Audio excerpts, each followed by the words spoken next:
buenas tardes.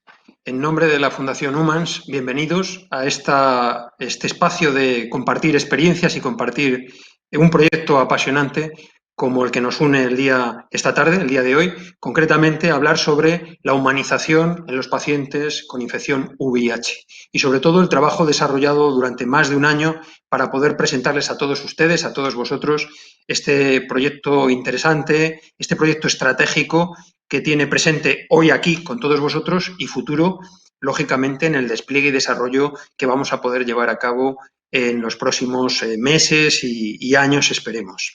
Como digo, desde hace más de un año, un grupo multiprofesional o multidisciplinar ha estado trabajando bajo el amparo de la Fundación Humans para poder presentaros estas líneas estratégicas sobre un tema importante que es la personalización o la humanización de los pacientes con infección VIH.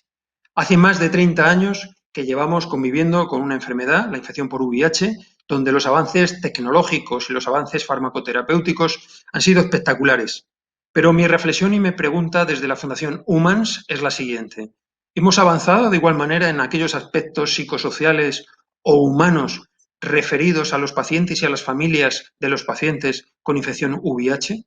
Posiblemente la respuesta, desde mi punto de vista, es que no hemos avanzado tanto como los avances tecnológicos y farmacoterapéuticos. Y precisamente ese es el punto en el que te vamos a abordar hoy en día con este proyecto, cuáles son esas líneas estratégicas y cuáles son todas esas sombras que hay con respecto a la personalización y a la humanización de los pacientes y sus familias. Este es un proyecto, como digo, bajo el amparo de la Fundación Humans, pero debemos agradecer, aparte del grupo multidisciplinar que lo ha llevado a cabo durante más de un año, sin lugar a dudas, al promotor de este proyecto, que es Gilead, y concretamente a su cabeza más visible, que es María Río, por haber puesto mucha pasión en este proyecto, por habernos dejado trabajar de una manera importante y libre, sin escatimar recursos para poder avanzar lo que creemos que es un proyecto, insisto, apasionante para mejorar la calidad de vida de los pacientes y sus familias. También en este sentido, como ahora veréis, también al Ministerio de Sanidad y concretamente personalizado en Rosa Polo, que ahora la tendremos aquí en breves segundos, por habernos dejado lo que en principio iba a ser el espacio del Ministerio, porque este proyecto inicialmente iba a ser presentado justamente la semana previa a haber explotado la pandemia y, por lo tanto, el espacio del Ministerio estaba reservado. No ha podido ser así y tenemos que buscar este formato online, pero bueno, estamos utilizando el espacio de Internet, que es un espacio de nadie y un espacio de todos, pero no obstante también gracias al Ministerio. Y también gracias, sobre todo, a los colectivos de pacientes, pacientes y colectivos de pacientes, asociaciones de pacientes, que con vuestro apoyo y con vuestra voluntad férrea habéis podido ayudarnos en este proyecto, fundamentalmente a los colectivos de GESIDA, SEISIDA y CESIDA, que son las entidades no solamente promotoras, sino que han sido realmente las guías fundamentales para poder emprender este trabajo. Por lo tanto, gracias a todos vosotros y sin más dilación, con nosotros tenemos a Rosa Polo, que es jefa del área del Plan Nacional sobre SIDA, que, Rosa, cuando quieras, pues unas palabras, te lo agradecemos mucho tu presencia y, lógicamente, la presencia de Rosa como Rosa y la presencia de Rosa como Ministerio de Sanidad, cuando tú quieras. Bueno, muchísimas gracias por la invitación. Para mí es un gusto poder estar aquí esta tarde con todos vosotros en nombre de la Secretaría del Plan Nacional sobre el SIDA en la presentación de un documento que me parece sumamente importante porque recoge una serie de propuestas de acciones humanizadoras de la atención sociosanitaria que ayudarán seguro a que repercuta de forma muy directa en la mejor calidad de vida de las personas. Bueno, para todos está claro que la situación actual de las personas con infección por el VIH no tiene absolutamente nada que ver con la que tenía antes, pero todavía tenemos por delante muchísimos retos a conseguir, como poner fin a la epidemia del SIDA, que es nuestro objetivo final, y conseguir los objetivos de UNUSIDA, el 95-95-95 para el año 2030, pero incluir también ahí, por supuestísimo, el cuarto 95 para que las personas tengan una excelente calidad de vida y especialmente cero discriminación. Me gustaría recordar, porque creo que es muy importante, que este mes se cumplen 2 años desde que el Ministerio de Sanidad impulsó el Pacto Social por la No Discriminación y la Igualdad de Trato asociada al VIH, que nació con el objetivo de eliminar el estigma y la discriminación asociados al VIH y al SIDA, garantizando la igualdad de trato y de oportunidades, la no discriminación y el pleno ejercicio de los derechos fundamentales de las personas afectadas. Y se plantea desde los principios de corresponsabilidad, multisectorialidad y participación social y equidad. El Pacto Social abarca todos los ámbitos de la vida, tanto públicos como privados, a través de la promoción de políticas, estrategias y líneas de actuación, y se desarrolla a través de los siguientes objetivos específicos: favorecer la igualdad de trato y de oportunidades de las personas con el VIH, trabajar en favor de la aceptación social, reducir el impacto del estigma en las personas con VIH y generar conocimiento que oriente a las políticas y acciones frente a la discriminación. Desde el lanzamiento del Pacto Social, la verdad es que se han generado múltiples acciones relacionadas con el mismo para poder conseguir llegar a más gente con todo este tema de la eliminación de la discriminación.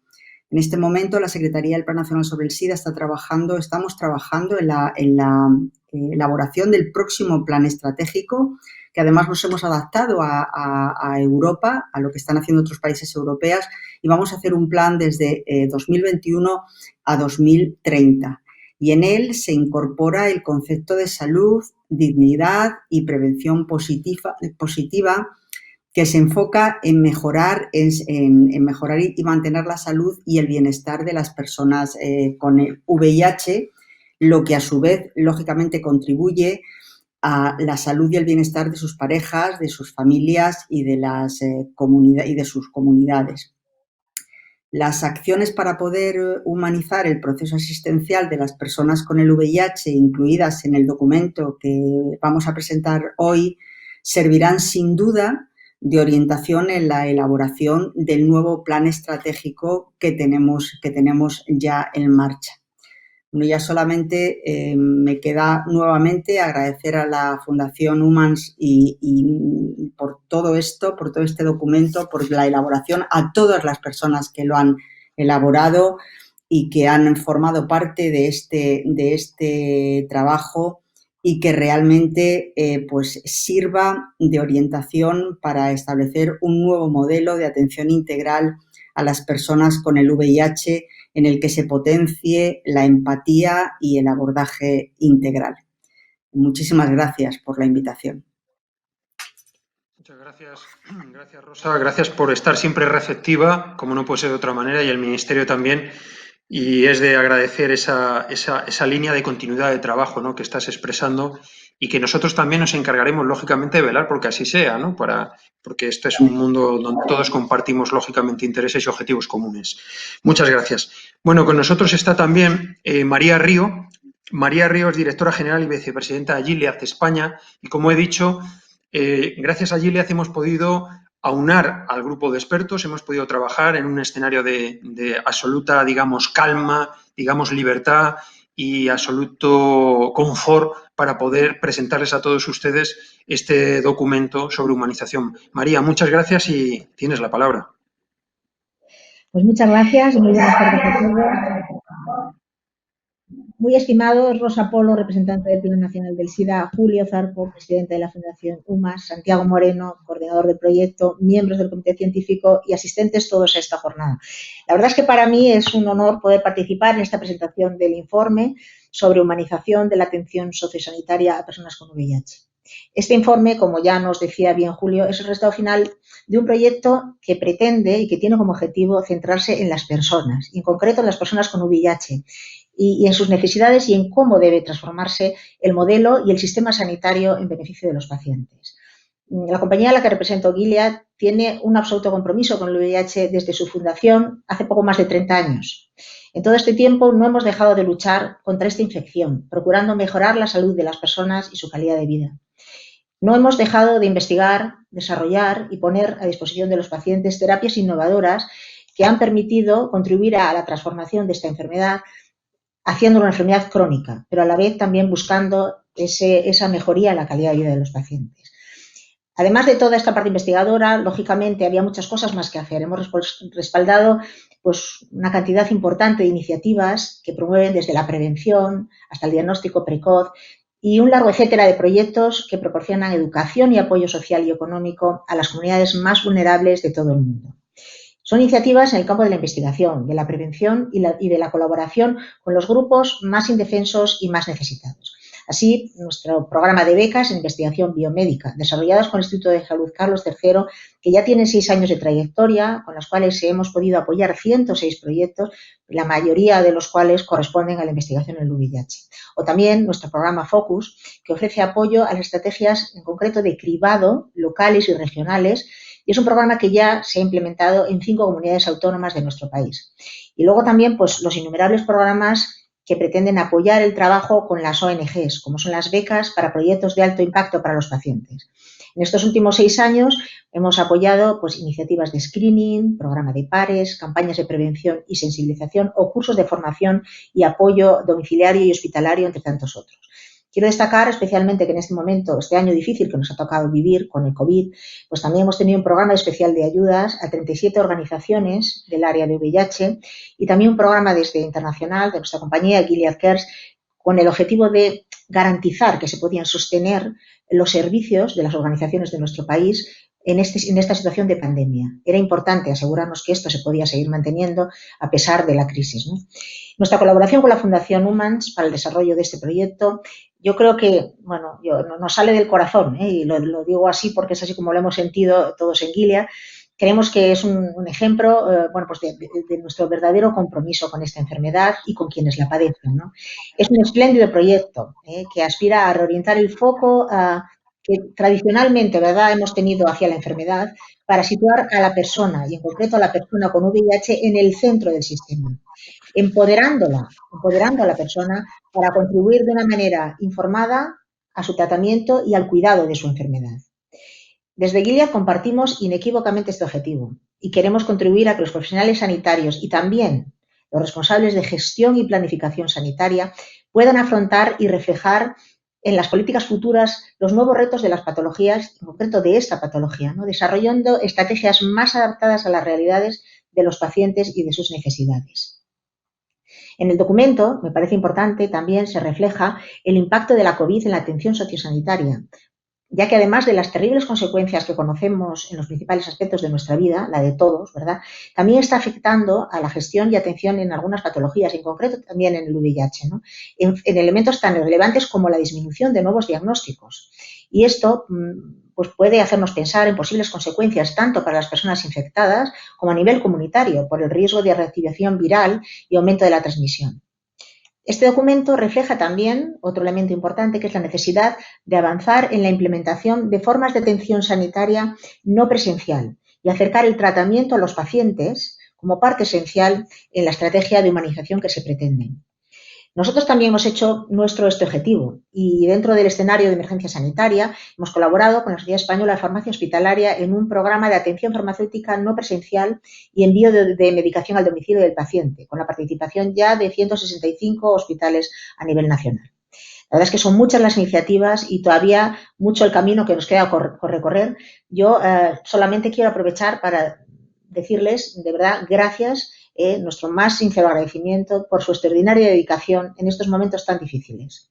Su profesionalidad y su buen hacer constituyen, de verdad, para todos nosotros un motivo de optimismo y de esperanza. Muchas gracias también a la Fundación Humans por esta iniciativa. Nos sentimos muy orgullosos de poder prestar nuestra colaboración para que se puedan alcanzar los objetivos que proponéis. No quiero terminar sin hacer mío el mensaje de UNUSIDA para el Día Mundial de SIDA que se celebra mañana. Solidaridad mundial, responsabilidad compartida. Les invito a todos ustedes a la atenta lectura del documento que se presenta hoy y a que todos nosotros contribuyamos a que sean un éxito las propuestas que en él se hacen. Muchísimas gracias. Muchas gracias, María. Siempre es un placer y un lujo escucharte. Muchas gracias porque ha habido una palabra que yo creo que es muy importante y se ha repetido ya en poco tiempo, en 3 ocasiones, que es participación y colaboración. Precisamente la pandemia de COVID ha puesto de manifiesto que solamente en escenarios colaborativos, interprofesionales o interdisciplinares es como realmente se avanza. Así que muchísimas gracias Y si os parece bien, tanto a Rosa como a ti, María, os invitamos a que escuchéis y participéis también en la presentación, ya desde una manera más discreta, por decirlo de alguna manera, y dando un poco más de protagonismo, lógicamente, a los que realmente, aunque es algo participativo de todos, pero a los que realmente yo creo que nos van a ilustrar más sobre las líneas y las líneas de fuerza de este documento, ¿no? Como he comentado antes, efectivamente este documento ha sido coordinado por el doctor Santiago Moreno, que como sabéis es jefe de servicio del Hospital Ramón y Cajal, jefe de servicio de enfermedades infecciosas del Hospital Ramón y Cajal, pero no me gustaría no mencionar, aunque es complicado porque han participado más de 20 personas, quiénes han sido por lo menos las que más fundamentalmente han llevado el peso de este proyecto, porque creo que es de justicia y aunque me perdonéis que sea breve y pueda leer sus nombres, creo que es de justicia mencionarles. Aparte de Santiago Moreno, como digo, jefe de servicio de enfermedades infecciosas del Hospital Ramón y Cajal, han participado Alicia Álvaro, que es estudiante de medicina de la Universidad Complutense de Madrid, de sexto de medicina, el doctor Antonio Antela, especialista en medicina interna y enfermedades infecciosas del Hospital Clínico Santiago de Compostela, Luz Caballero, jefe de Servicio de Trabajo Social del Hospital Clínico San Carlos, el doctor Vicente Estrada, jefe de sección de Medicina Interna y Enfermedades Infecciosas del Hospital Clínico San Carlos, la doctora Blanca Fernández Laschetti, enfermera doctora, directora de Enferming Consulting y patrona de la Fundación Humans, el doctor Carlos Folguera, farmacéutico, Hospital Universitario Puerta de Hierro y coordinador nacional del grupo VIH Madrid, la doctora María José Fuster Ruiz, directora gerente de Seisida, la doctora Guadalupe Olivera, médico de familia y directora de continuidad asistencial del Hospital Clínico San Carlos, Luis Panadero, farmacéutico y vicepresidente del Colegio Oficial de Farmacéuticos de la Comunidad de Madrid, Toni Poveda, director de CESIDA, Margarita Ramírez, enfermera de la Unidad de Enfermedades Infecciosas del Hospital General Universitario Gregorio Marañón, doctor Félix Rubial, gerente de estructura organizativa del área integrada o de gestión integrada de la OSI de Ourense, el doctor Rafael Rubio, unidad de infección VIH, Hospital 12 de Octubre, y el doctor Pablo Saiz de la Hoya, médico de los servicios médicos del Centro Penitenciario de Foncalet en Alicante. Perdonadme el listado, es largo, lo sé, pero creo que es de justicia nombrarles a todos por el trabajo enormemente interesante que han hecho durante todo este tiempo. Y he comentado al inicio que este informe se iba a presentar justamente la semana antes de haber estallado la pandemia de COVID, justamente en el Ministerio de Sanidad, y eso nos ha obligado a, durante todo este periodo de tiempo, reorientar y reenfocar precisamente este informe y la consecuencia y el producto de este informe a la nueva situación. Porque, como muy bien ha presentado y ha comentado María Río, nos preocupa mucho el seguimiento de las patologías crónicas y el impacto que van a tener en la enfermedad a medio y largo plazo la pandemia COVID en el seguimiento, en el diagnóstico precoz, seguimiento y continuidad de los cuidados de estas enfermedades. Y el VIH no era menos. Y, por lo tanto, durante todo este tiempo de pandemia, tuvimos que coger todo el producto del desvelo de este más de un año de este grupo multidisciplinar y reorientarlo lógicamente a esta nueva realidad, lógicamente que está tamizada y condicionada por esta situación.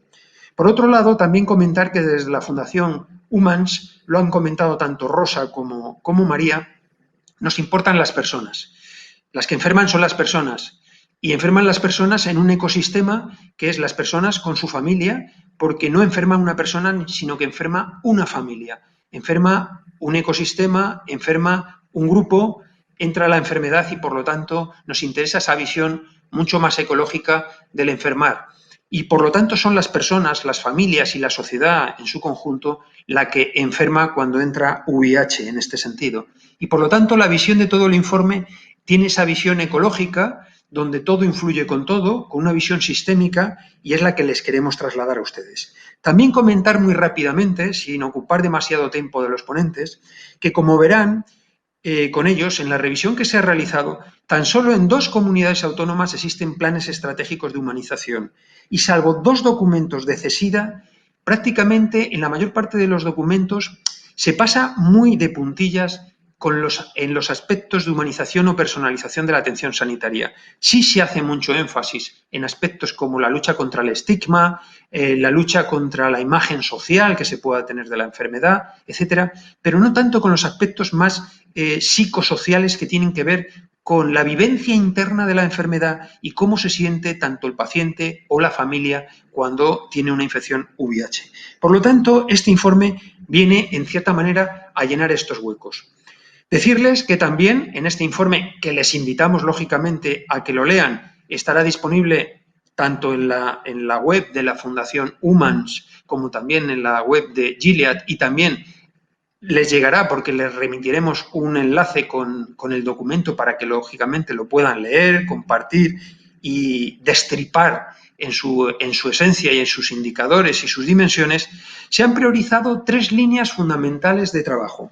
Y estas 3 líneas son las que nos van a presentar a grandes rasgos, son grandes pinceladas de ellas, los 3 ponentes que tenemos. Una de ellas es la asistencia sanitaria integral e integrada en las personas con VIH. Esta visión la va a dar el doctor Santiago Moreno, que, como digo, es jefe de servicio del Hospital Universitario Santiago Ramón y Cajal, en el Servicio de Enfermedades Infecciosas. En segundo lugar, también vamos a hablar sobre la homosfera de la humanización para las personas con VIH, y el doctor Félix Rubial va a hacer unas pinceladas o va a presentar unas pinceladas sobre cómo repercuten en la gestión sanitaria, en los aspectos logísticos y organizativos, la enfermedad VIH. Y por último, la tercera línea priorizada es la eliminación del estigma y la discriminación. Y aquí María José Fuster nos va a dar su visión fundamentalmente de cómo podemos incorporar la experiencia del paciente en la atención y en la asistencia clínica pura y dura. Por lo tanto, yo creo que sin más, si les parece, vamos a dejar al doctor Santiago Moreno, jefe de servicio de enfermedades infecciosas del Hospital Ramón y Cajal, posteriormente al doctor Félix Rubial, que, como he leído antes, es el gerente del área integral de Ourense, y luego María José Fuster, para que nos den sus 3 visiones poliédricas de estas 3 líneas estratégicas. Así que, Santiago, cuando tú quieras, tienes la palabra. Muy bien, Julio. Muchas gracias, amigo. Buenas tardes a todos. Y voy a empezar compartiendo mi pantalla porque me voy a apoyar en unas diapositivas para hacer mis comentarios. Y antes de nada, comentaros que ha sido una satisfacción trabajar con el grupo de personas que ha mencionado Julio preparando este documento.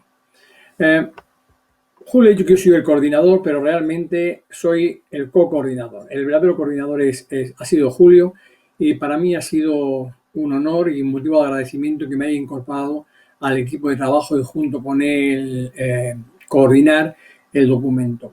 Y os tengo que decir una cosa. Creo que en los momentos en que estamos, nada más oportuno que ese documento para darle una orientación diferente de la que todavía carecemos en la atención sociosanitaria a las personas con VIH. Esto es, yo me voy a encargar, como Julio ha adelantado, yo me voy a encargar de presentar los aspectos del documento que tienen que ver con la atención sanitaria, integral e integrada, así la denominamos en el documento. Y os tengo que decir que he quedado enormemente satisfecho del resultado. Para elaborar el documento se hizo primero una revisión de cómo estaba en toda España, en todas las comunidades autónomas, cómo estaban los planes de humanización dentro de los planes asistenciales de cada comunidad autónoma, y después el conjunto de personas que antes ha mencionado Julio, el conjunto de personas que habéis visto, ahí están representadas todos los estamentos de la atención. Discutimos propuestas muy concretas. Si tenéis la oportunidad de leer el documento, vais a comprobar que se baja a niveles de concreción tremendos, hasta el punto que se podía poner en marcha las medidas sin necesidad de cavilar mucho. No hay nada de abstracto siempre hay razonamientos de aquella manera, pero se va muy al punto concreto. Yo lo que he intentado hacer, porque tenemos muy poquito tiempo, es dar unas pinceladas de algunos de los aspectos y de las conclusiones y de la propuesta que nosotros hemos hecho a través de este documento. He sacado esta definición que mencionamos en el prólogo de la Organización Mundial de la Salud para poner en contexto realmente qué estamos queriendo decir. La OMS define de esta manera un sistema sanitario humanizado.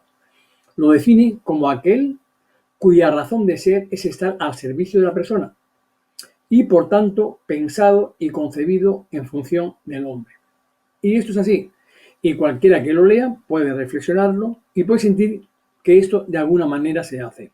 Lo que pasa es que, y de hecho, habéis visto, todas las comunidades autónomas ya tienen un plan de humanización. Algo parecido a esto, no en concreto para las personas con VIH, sino en general, entendiendo de la importancia del concepto. Lo que pasa es que a eso nosotros añadimos, y seguramente sea lo importante, y es que no solamente es centrar, efectivamente como lo es, a la persona en el sistema sanitario, sino proporcionar una aproximación integral de todos los aspectos. ¿De acuerdo? Yo creo que este es el concepto clave que hace que no solamente nos ocupemos de aspectos parciales, sino del conjunto. En ese sentido, centrar a la persona como en el sistema sanitario implica tratarle no como un enfermo, no como una enfermedad, sino como un ser humano.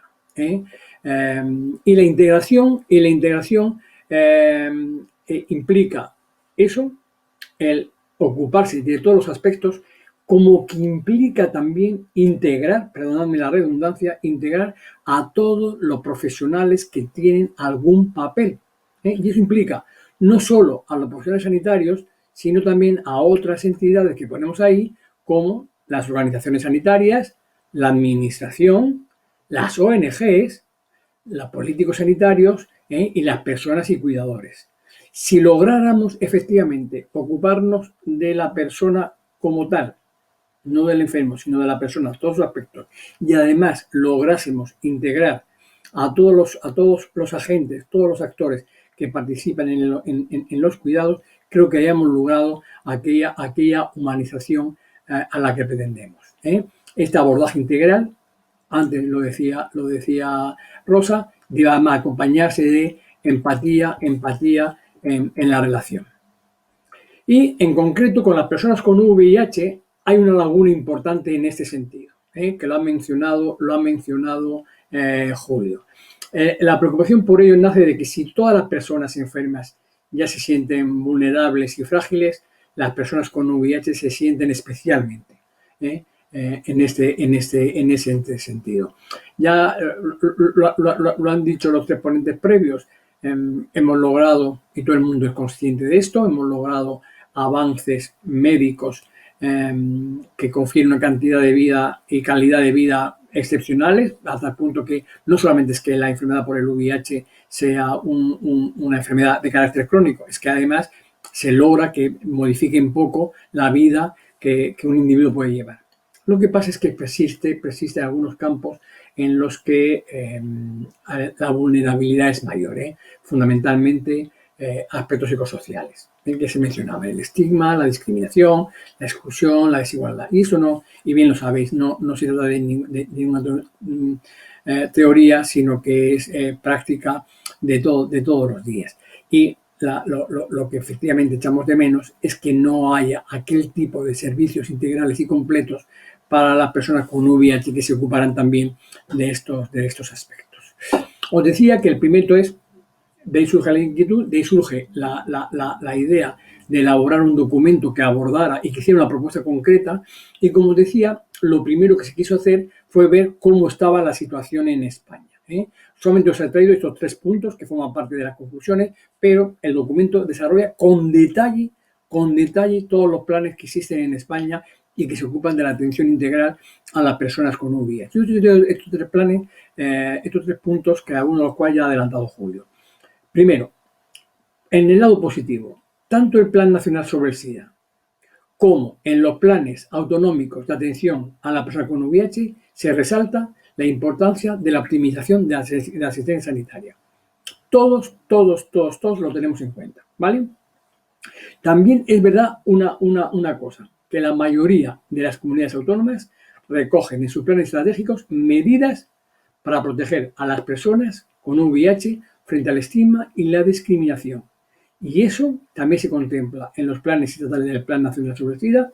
Ya habéis visto que ahora, decía Rosa, que fíjate cómo pasa el tiempo. Ya hace 2 años que se elaboró aquel plan del plan, tan también como por parte de SIDA. Se ocupan de esto.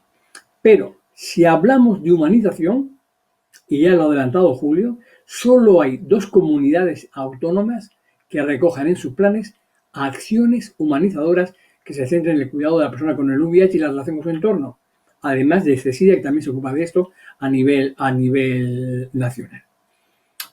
Luces y sombras, por tanto, en lo que respecta a la elaboración de planes humanizadores, parciales en el mejor de los casos y escasamente globales. Ante esto, decidimos hacer propuestas concretas para esta atención integral e integrada a la persona con VIH.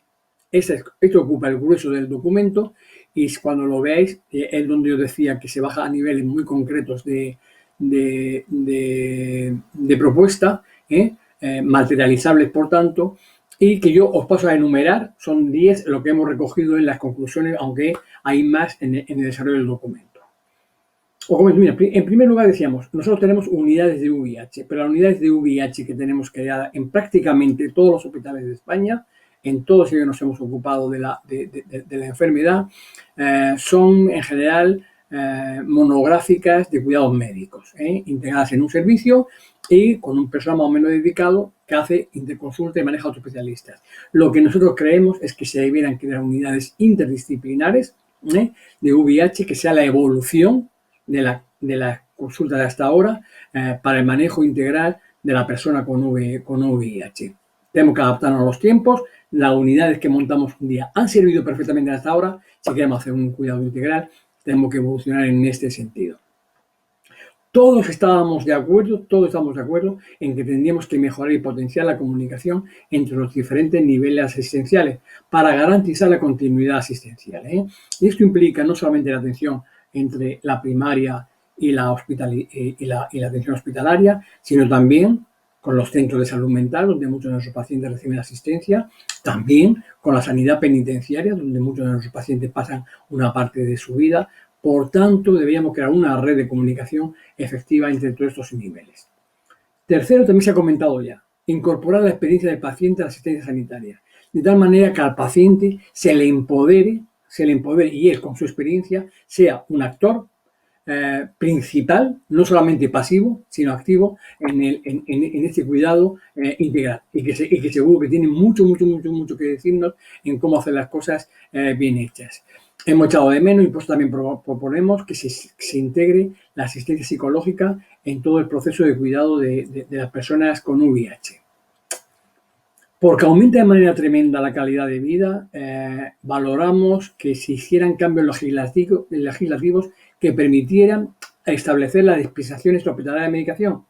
Sabéis que la medicación antirretroviral es de dispensación hospitalaria obligada y eso transforma que las personas tienen que venir cada 2 meses de manera obligada y con mucho rigor a recoger su medicación estén donde estén o en cada que nadie se recoja. Creemos que habría una manera, muchas maneras de facilitar esto y por tanto ofrecer una mejor atención. También creemos que es muy importante la concienciación de la población general y por tanto, de alguna manera tenemos que ocuparnos de la formación y de la información sobre la infección, la transmisión, los métodos de población a la población general, para también hacerlos partícipes de estos cuidados integrales.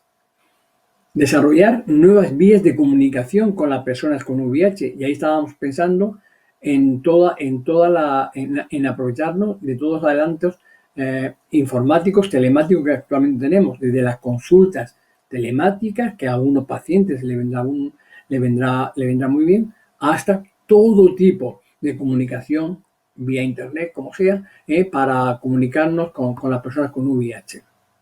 Nos parece fundamental y a propuesta de los médicos del grupo que trabajan en el sistema médico penitenciario, nos pareció importantísimo para las personas, para una subpoblación de las personas con VIH, que el sistema médico penitenciario se integrara en los sistemas de salud autonómicos o en el sistema de salud nacional.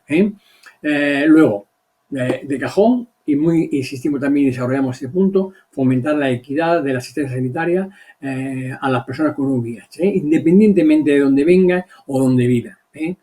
Y finalmente, como continuación de lo que hablábamos antes de acciones concretas de formación, continuar con las labores de comunicación y de sensibilización de la sociedad en general mediante intervenciones educativas y de los medios de comunicación.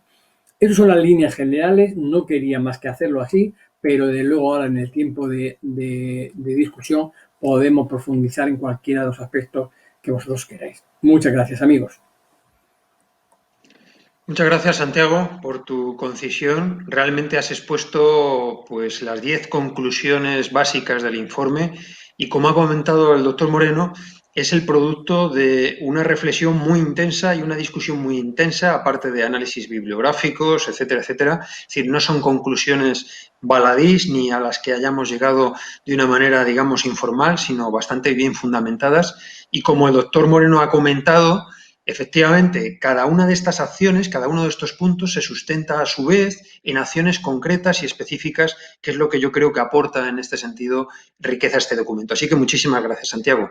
Pues ahora, sin más dilación, sí le vamos a dar el paso a Félix Rubial, que, como digo, es gerente del área integrada de la OSI de Ourense y que tiene una visión posiblemente desde el punto de vista del gestor de cuáles son pues, los cambios organizativos, logísticos, de gestión, desde el punto de vista de un gestor que a su vez también tiene la encomienda de que es un profesional sanitario y que tiene una visión desde la atalaya integrando el ámbito de la atención primaria y el ámbito hospitalario. Como sabéis, en las comunidades autónomas, exceptuando Galicia, hay algunas que otras, pero muy poquitas. Galicia tiene una historia clínica integrada entre el hospital y el ámbito de la primaria, lo cual es un importante logro y una importante cuestión. Y realmente yo creo que Galicia es una comunidad que sí es paradigma de lo que debería ser no la coordinación, sino realmente la integración de ámbitos asistenciales. Y nos va a dar su visión. Así que cuando quieras, Félix. Muchas gracias, Julio.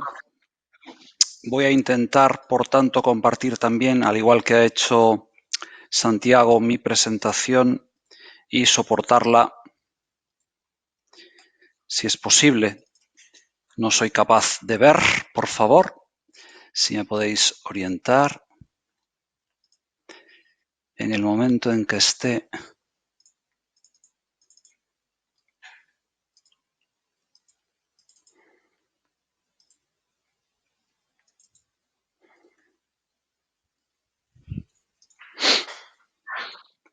Bueno, lógicamente, lo primero que tengo que decir es agradecer mientras solventamos los problemas técnicos. Lo primero que tengo que decir es que lo que deseo, pues sí que son graves los problemas técnicos. Lo que deseo es agradecer, evidentemente, a la Fundación Humans y también, lógicamente, a Gilead, pues que me hayan hecho partícipe de esta, de la participación en este documento. No sé si puede verse, Julio, ¿me puedes ayudar? Sí, a ver. ¿Se está ¿Me viendo la oyes, imagen? Félix? Sí, No, te creo escucho. que no. Ahora, ¿me oyes? Sí, Perfectamente, yo te escucho perfectamente. estamos tratando espera unos segundos, no te apures, que en unos segundos yo creo que se va a ver. Están con ello. Espera un segundito. Segundo. Estas son las cuestiones del directo. No pasa absolutamente nada. Mira, esto le da más espontaneidad. Así que tranquilos, que no cunda el pánico. A ver. Sí, sino también lo que podéis esperar de un gerente es que os suelte una chapa sin ningún tipo de reparo, pero no creo que sea la cuestión. No, tranquilo, tranquilo. No pasa nada. Espérate un segundo que estamos con ello. ¿Tú recibes el control voz, Félix? No, ¿Te escuchas algo? todavía no. Te escucho a ti. Un segundo. A ver, yo creo que ahora. A ver. Ahora, Félix. Ahora se puede ver. Perfecto, pues disculpas. Adelante. Vamos allá. Bueno, pues como decía, en primer lugar agradecer a la Fundación y a Gilead por haberlo hecho posible. Y yo voy a ir directamente al grano. La opinión de un gerente con respecto a este documento es que es de lectura obligatoria. Y voy a tratar de explicarlo de manera sencilla. En primer lugar, el documento marca claramente unos objetivos, marca también unas estrategias y marca unas acciones a desarrollar para promover lo que se busca, que es la humanización de la atención integral desde una perspectiva sociosanitaria al paciente con VIH. Y para ello se centra fundamentalmente en 3 aspectos.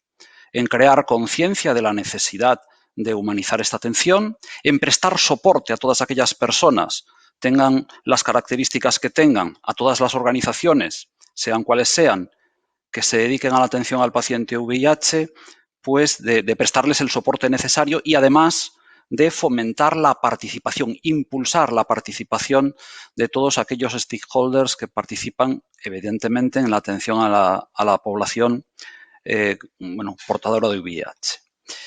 No voy a entrar a analizar el crisol de elementos que componen la humanización, es un concepto poliédrico suficientemente definido, pero sí me gustaría centrar el hecho de que esta etiqueta se aplica en el documento fundamentalmente a una cuestión que es promover, potenciar, reforzar la atención sociosanitaria integral a la persona en este caso con infección por VIH. Y en ese sentido aborda a la persona de una manera global, pero también atendiendo a su singularidad, de una forma interdependiente, pero también atendiendo al hecho de que se trata de una persona integrada en la comunidad, atendiendo a sus capacidades, a su autonomía y, por supuesto, al derecho que poseen, lógicamente, y a su propia dignidad. Me gusta especialmente el hecho de que se haya incluido un concepto amplio, no solo centrado en la atención sanitaria, sino en la atención sociosanitaria. Y a estas alturas del siglo XXI, a estas alturas del año 2020, yo creo que a nadie le sorprende que hablemos de un eje compuesto por 3 elementos. Que no os sorprenda quizá la superficialidad, pero ya sabéis que los gerentes tenemos capacidad de penetrar en los asuntos de manera superficial. Por tanto, lo resumiré en 3 grandes ejes. Uno de ellos es claramente el entorno de la cronicidad, el segundo, el entorno del envejecimiento y el tercero, el entorno de la pluripatología. Yo creo que en estos 3 elementos, afectando a las personas con VIH, pues podemos encontrar respuestas y necesidades en este documento. Pero también os quiero dar una gran sorpresa, y es que desde una perspectiva amplia, este documento que está aplicado indefectiblemente a las personas con VIH podría ser aplicable a otro gran número de patologías, especialmente crónicas y especialmente a aquellas que tienen un componente de transmisibilidad. Esos elementos comunes son los que voy ahora a tratar de definir muy por encima. Evidentemente, la interdisciplinaridad. Este documento es de lectura obligada para todos, para clínicos, para planificadores, para gestores, para pacientes, para asociaciones.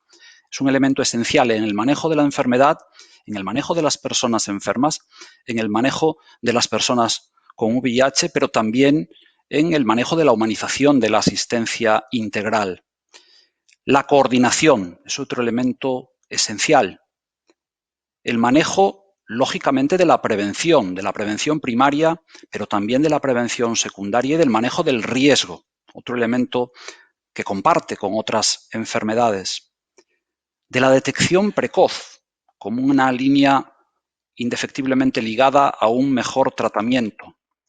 De la accesibilidad, y no de la accesibilidad necesariamente a los servicios sanitarios, que en este caso yo creo que están bastante garantizados, sino en otros aspectos, como el que acaba de comentar Santiago relativo a la medicación. En la necesidad de continuidad asistencial, y aquí definiríamos el papel que debería jugar la atención primaria en el manejo de esta patología. En la atención no presencial, evidentemente, habrá un antes y un después en la atención no presencial después de la pandemia COVID, pero ha llegado para quedarse y ha llegado para mejorar y reforzar la humanización en la atención a las personas con VIH. Al apoyo psicológico, tan necesario en esta como en otras patologías crónicas, a la mejora de la adherencia terapéutica, a la promoción del autocuidado, a la capacitación de las personas en la búsqueda de su mejor mantenimiento y de su propia salud. Y en ese sentido, pues evidentemente hace hincapié el documento en la formación. Y en este caso, pues orientada a sensibilizar, a visibilizar, a concienciar, a implicar y a comprometer, ya no solo a las personas, sino a las instituciones, a las asociaciones y a los profesionales. Recoge evidentemente la necesidad de incorporar los resultados que importan a los pacientes como también un instrumento de medida. Y cómo no, también la experiencia de los pacientes, de la que luego nos hablará más detenidamente María José. En ese sentido, y desde el punto de vista de un planificador, tenemos que tener en cuenta que los circuitos que diseñamos para la asistencia sanitaria o para la asistencia sociosanitaria en su conjunto deben tener en cuenta no solo los criterios técnicos, sino también los criterios experienciales, de los propios pacientes y sus familias. La participación, otro elemento esencial. Y, por supuesto, el asociacionismo, recogido específicamente como un elemento humanizador de la asistencia sociosanitaria al paciente VIH. Todo esto son instrumentos, son herramientas, son mecanismos que nos permiten aportar valor a la asistencia sociosanitaria integral a la persona con VIH. Y este es el objetivo. Hasta aquí he hablado de similitudes, pero también quiero hablar de alguna diferencia, porque no todas las enfermedades crónicas son iguales, aunque compartan, como hemos visto, muchos elementos desde el punto de vista de la planificación y de la gestión comunes. Hay algunos que les son específicos o que comparten con una tipología de enfermedad, probablemente la patología relacionada con la salud mental exclusivamente, y hablo con total claridad de la discriminación y el estigma. Y contra ello, la lucha no puede pasar por otros caminos, por otros derroteros que no sean la formación en sentido amplio. Formación en la escuela, sensibilización en la escuela, formación y sensibilización de los profesionales y, lógicamente, formación, sensibilización, compromiso de la opinión pública. En resumen, y desde la perspectiva de un humilde gerente de la periferia que agradece mucho poder participar en este foro, yo creo que tenemos un documento magnífico que corresponde una auténtica hoja de ruta, una compleja brújula que nos puede permitir a los planificadores y a los gestores establecer estrategias específicas en nuestro propio terreno para humanizar la asistencia integral sociosanitaria a la persona con VIH desde una perspectiva de atención centrada claramente en la persona, entendiendo que no estamos hablando de un cambio, sino de una transformación que va más allá probablemente de la propia atención al paciente VIH y a su familia, que para ello pues seguramente tengamos que abrir caminos, pero no nos arredra esa necesidad, que tenemos alguna diferencia, pero esencialmente muchas similitudes con otras patologías, por lo cual este documento no solo es útil para la gestión integral del paciente o de la persona con VIH, sino que nos puede servir también como hoja de ruta para aplicar en la humanización de la atención a otras personas con otras enfermedades.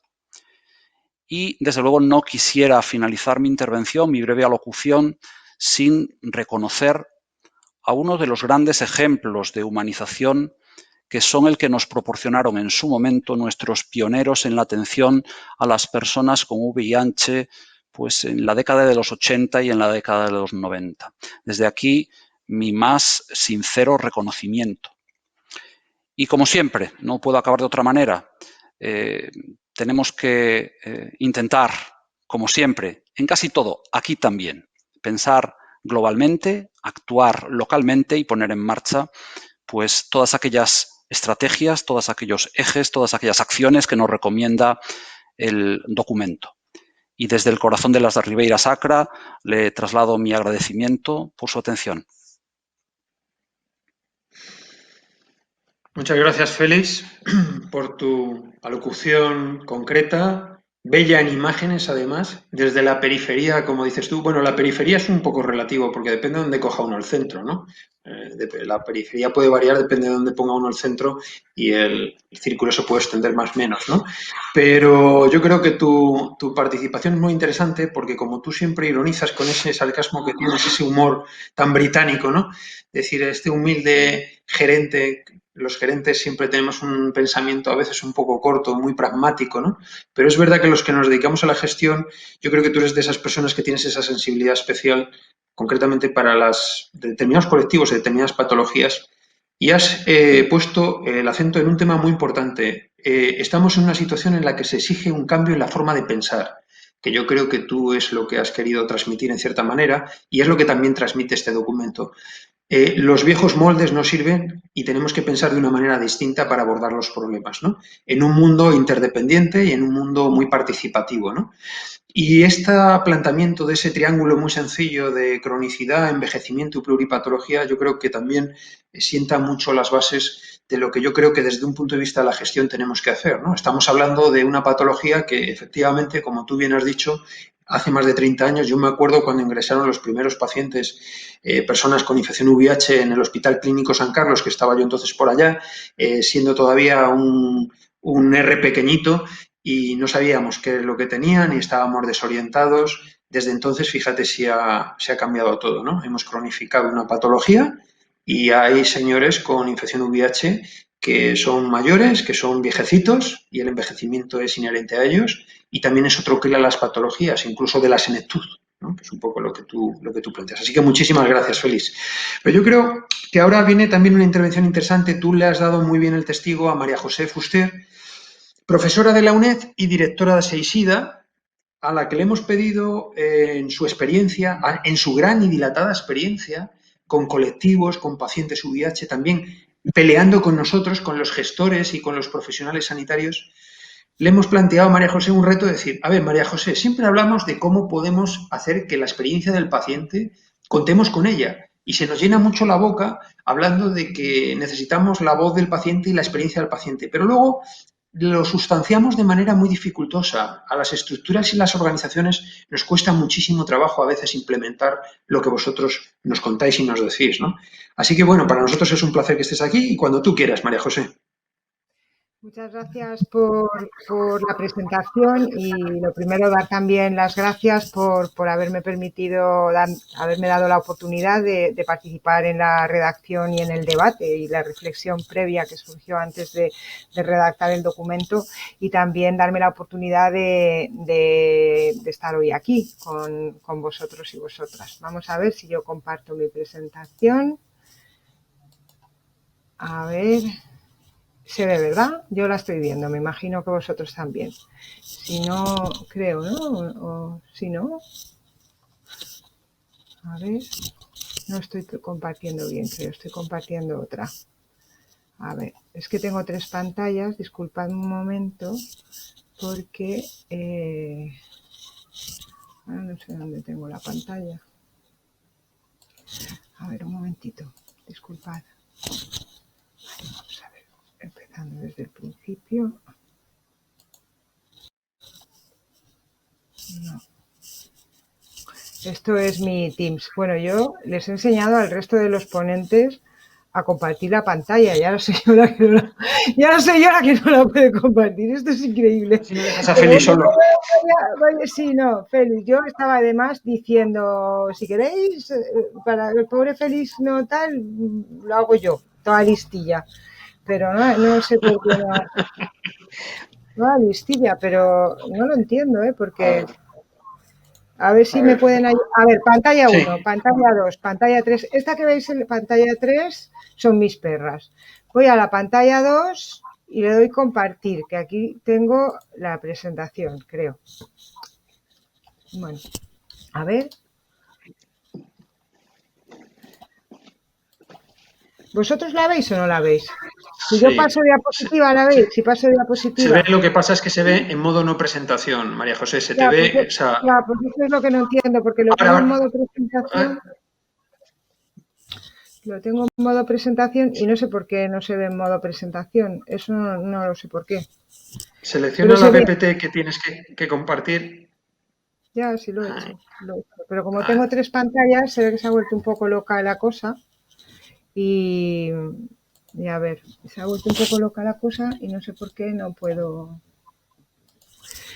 Bueno, para ir amenizando a los oyentes, debo decir que el doctor Santiago Moreno no quería que hubiera presentaciones, así que le vamos a tener que dar la razón a él. Pues sí. Ya creo que te están... Ahí. Te están No diciendo... Vale, entonces yo, a ver ahora, si con esto que creo yo que esta soy yo, que me estoy compartiendo a mí misma, pero si ahora pongo esto aquí, ¿ahora lo veis o no? Ahora, perfecto. Ahora perfecto. Vale, es que Perfecto. tenía que poner la central. ¡Ay, qué estrés, por favor! Bueno, ya está. Estas son las cosas del directo que me veía Adelante. Julio. Bueno, pues nada, reitero mi agradecimiento por la participación en este documento y bueno, mis compañeros ponentes con sus excelentes presentaciones han explicado bien en qué consiste el documento y entonces, bueno, a mí me gustaría destacar algunos aspectos que desde el punto de vista de la experiencia del paciente y desde el punto de vista más psicosocial tienen bastante relevancia en el documento. Estábamos hablando, ahora estaba además Julio señalándolo y está en el debate científico que tenemos que avanzar en un modelo de atención en VIH porque hemos conseguido, bueno, entre todos, desde el ámbito clínico, pasar de un escenario de controlar la mortalidad, la carga viral suprimida, o sea, todo lo que es esta fase de agudos hacia un modelo en que se mejore el bienestar de las personas con VIH y se tenga en cuenta la calidad de vida. Obviamente un modelo en el que necesariamente tendría que estar ya la humanización, pero que donde la humanización es absolutamente inherente a este sistema de salud. Y que no por avanzar quiere decir que no se haya hecho bien hasta ahora, al contrario, se ha hecho maravillosamente. De hecho, como decía Julio, hay algunas personas que estamos envejeciendo y que llevamos ya más de 30 años con VIH y que fuimos al hospital mientras tanto vosotros erais residentes y aquí estamos compartiendo presentaciones. Entonces, bueno, entre estos, el avance hacia un modelo de crónicos implica pues trabajar en diferentes componentes de este modelo. Y uno de ellos, importante, es diseñar el modelo de cuidados. Diseñar el modelo de cuidados sabiendo que este modelo tiene a un paciente informado y activo en el centro y que por ello implica que se codiseñe ese modelo de cuidados con los pacientes. Y esto es reconocido por todos los expertos en el ámbito del VIH en España y en otros lugares. Y en otros trabajos ha llegado a la conclusión que existe bastante recorrido de mejora en escuchar la voz del paciente y en orientar intervenciones para adecuar a sus preferencias en la medida que sea posible. Entonces, sí que es verdad, y en el debate que hemos tenido hablando del futuro del modelo de atención, que en muchísimos sitios hay un contacto estrecho con pacientes, relaciones de muchos años de trabajo, fluidas, pero es verdad que no está articulado de una manera estable, de una manera formal, integrada esa escucha.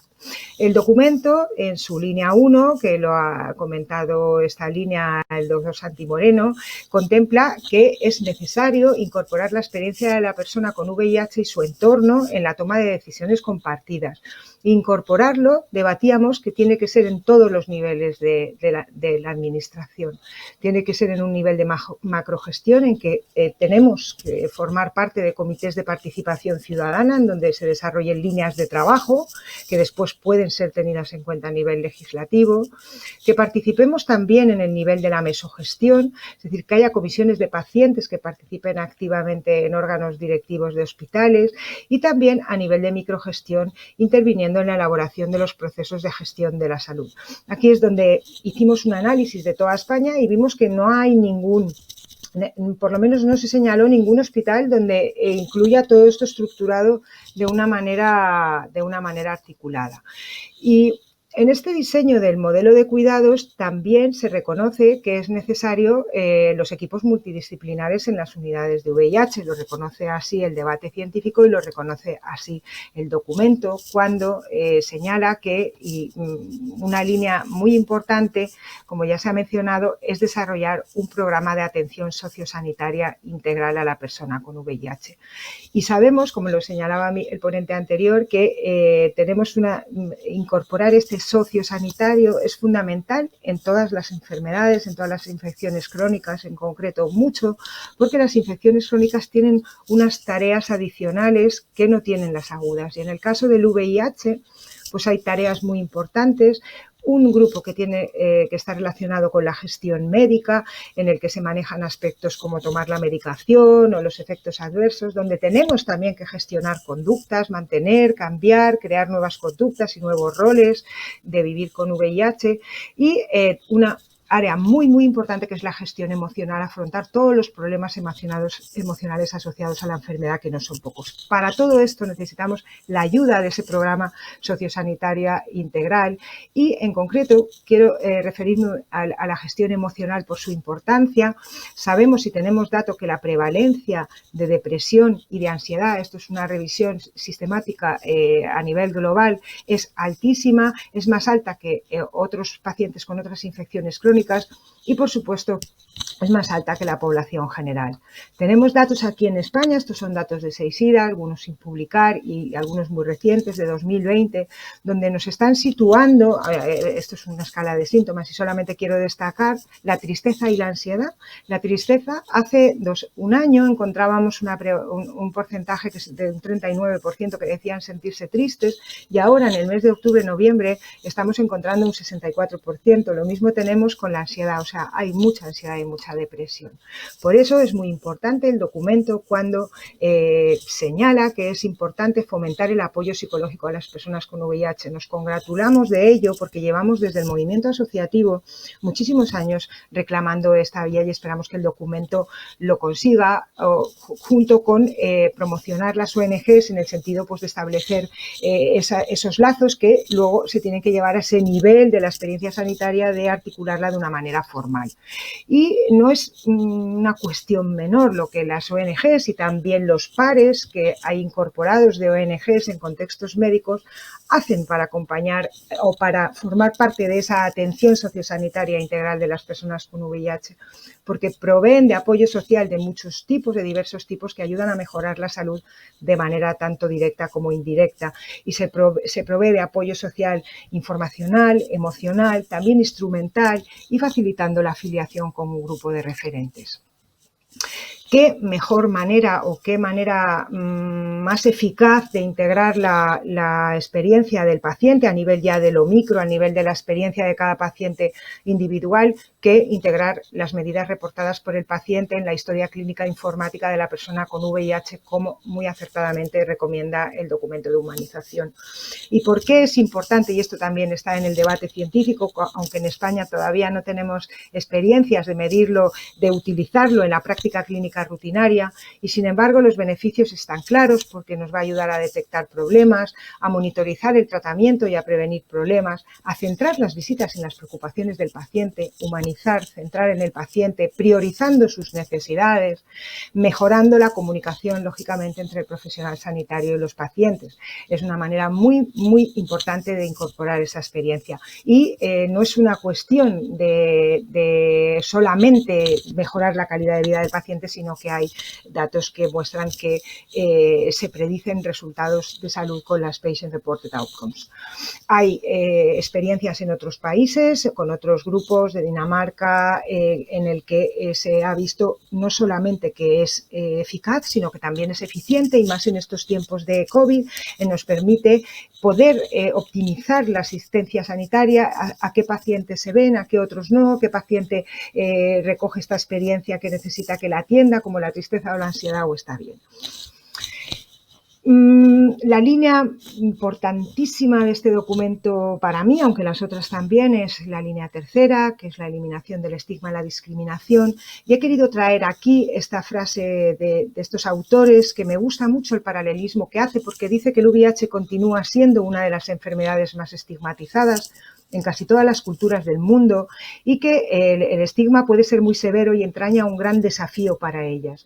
Y que haciendo un paralelismo biológico con la superinfección que causan las recombinaciones virales, el estigma asociado al VIH es un caso de superinfección del cuerpo social, que es tan severo y con tantas intersecciones que es más poderoso y resistente al cambio que la combinación de cada una de sus partes aditivas estigmatizadas. Y esto es así. La prevalencia global de estigma que encontramos oscila entre un 41% en países de renta alta a un 82% en países de renta media y baja. Tenemos datos abundantes de que el estigma influye en todas las barras de la cascada del diagnóstico y tratamiento, con unas barreras comunes que son el temor y las actitudes negativas. Y tenemos datos en España, muchos que obviamente no traigo aquí porque si no me pasaría el tiempo, que ya estoy acabando, que solamente he querido poner de este año pasado, solamente gente muy cercana, solamente hay un 4,7% en una muestra de 500 que dijeran que generalmente habla abiertamente de que se tiene VIH. Esto es por algo, es porque uno tiene temor, las personas tienen temor de revelar su condición por ser estigmatizadas. El documento, como ha comentado el ponente que me ha precedido, tiene unas líneas importantes para eliminar el estigma y la discriminación, como es la formación, mucha formación a nivel escolar, que es fundamental porque tenemos que desarrollar las actitudes, la empatía y el conocimiento desde bien pronto para que no se instauren otras, formar al personal sanitario, trabajar con sus actitudes, incluir en la opinión pública la eliminación del estigma y la discriminación. Por supuesto, y como ya se ha comentado, empoderar a la persona con VIH y adquirir competencias humanísticas en el itinerario formativo de los profesionales, entre otras medidas que se proponen luego ya de carácter más general en el documento.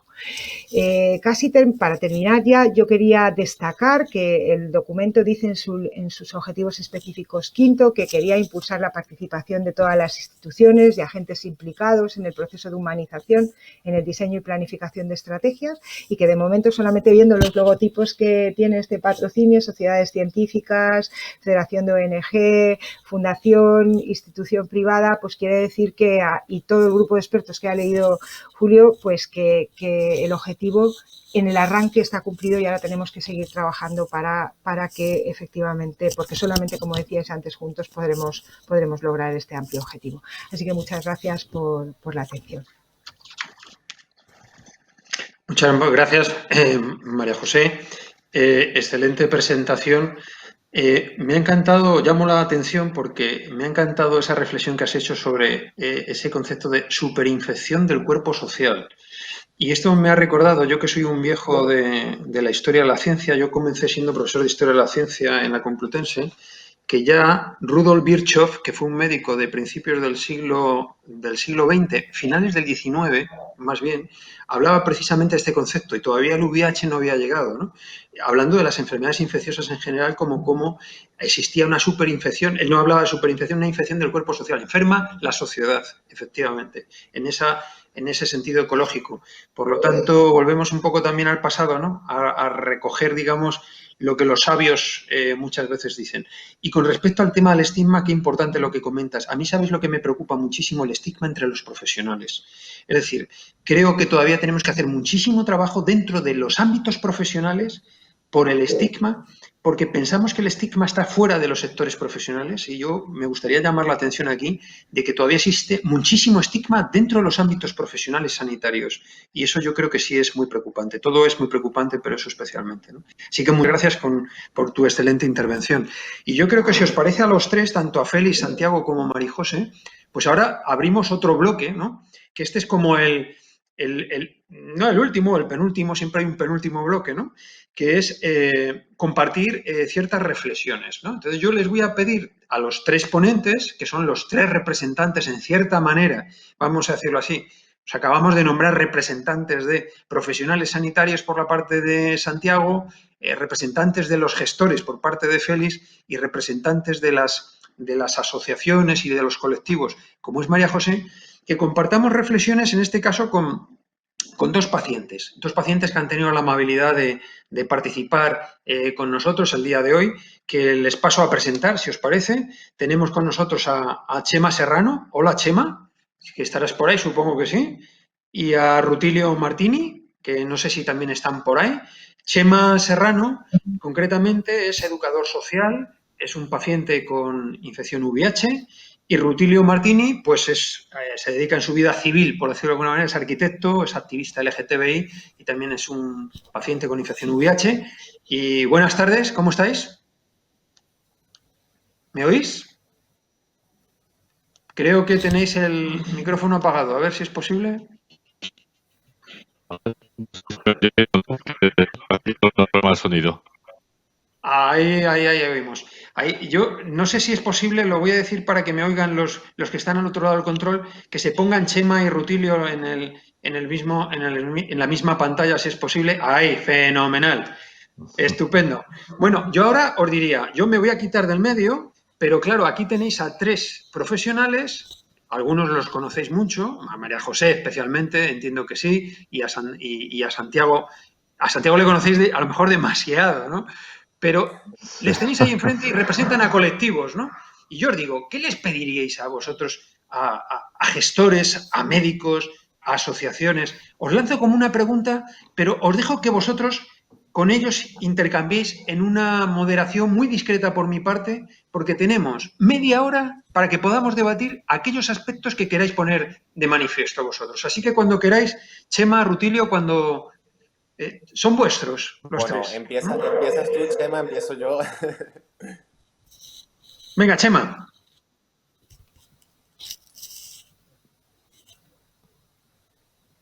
Perdón, no he oído lo último, perdonad. No, digo, tanto tú, Chema o Rutilio, tenéis a los 3 ponentes que representan a 3 ámbitos, digamos, al asistencial Santiago, a los gestores, a los directivos Félix y al mundo de las asociaciones y los colectivos María José. ¿Qué les pediríais? ¿Qué es lo que habría que hacer que todavía no se ha hecho a fecha 30 de noviembre del 2020? Bueno, pues, no sé si Rutilio, ¿quieres empezar tú o...? Bueno, pues sí, vamos, venga, empiezo yo.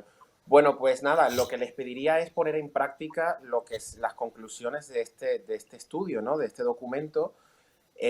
Bueno, tanto Chema como yo, como muchísimos activistas LGBTI y que trabajamos también luchando contra el VIH, lo que pedimos es precisamente eso, que haya una estrategia que aborde integralmente al paciente, que aborde de forma integral al paciente, ¿no? Como todos sabemos, la salud comprende muchos aspectos. Está la salud física, está la salud mental, está la salud psicológica, emocional, y cada una influye de forma determinante en las demás.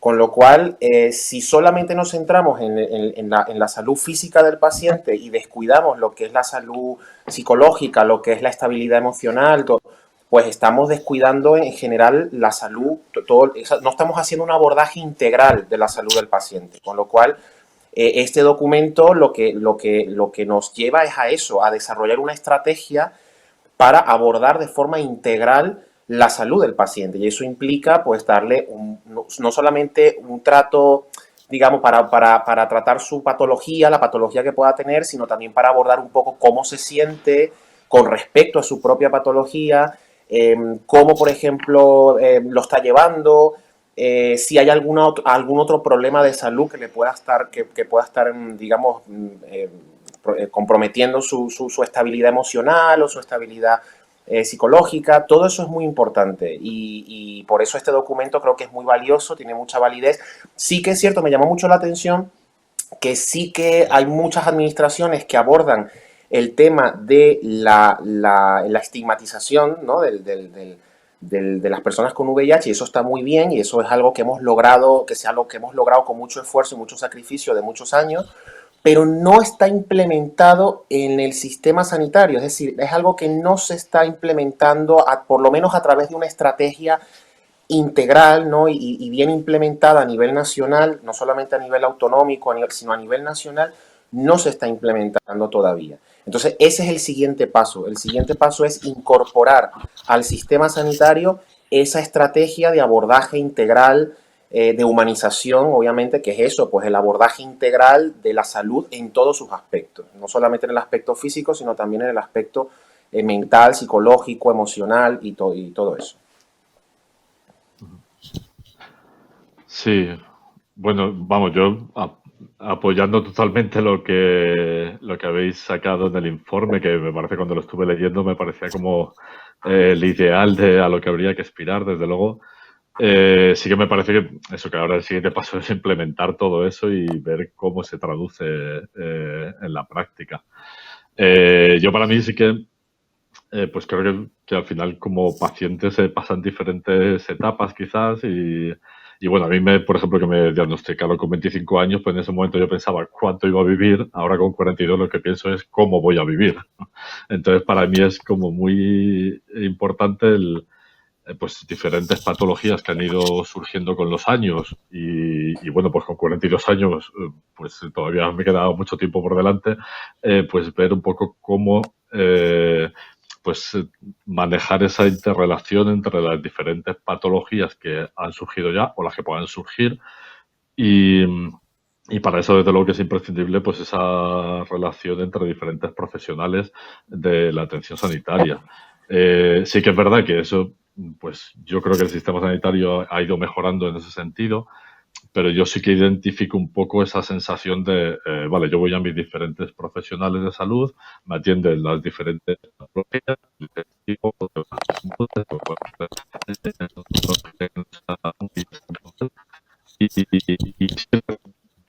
como que todos tienen la información de los demás, pero no veo que interactúen entre ellos. O sea que a veces eso conlleva que pueda recibir diferentes mensajes de diferentes profesionales de salud.